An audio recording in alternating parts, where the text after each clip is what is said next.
Gago ka. Yung anak mo, saan niya nag-combination? Ha? Sa ano din, sa pusa. Ha? Bakeks. Ha? Saan niya nag-combination yung anak mo? Bakeks, kalma ka. Ikumpara mo yung aso ko, si Nicholas at saka anak mo, Grace, no? Pakainin mo muna yung anak mo ng steak, ha?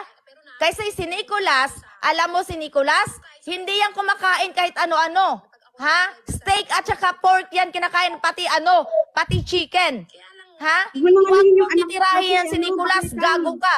Tapos mag-iiyak ka na naman pag tirahin ko yung anak mo. Bakit? Utang ina mo. Ate, bakit mo lang yung anak kasi? Kaya Kasi kailangan dinadamay niyang dinadamay niya si Nicholas eh. Anak ko yan si Nicholas eh. Oo nga, wag mo nang anuhin yung anak. Baka mamaya Gago siya. Itong sabihin ko sa'yo, Pristipo, sa tingnan mo yung utak ng anak mo. Gets mo? Baka mana sa'yo, abnormal ka.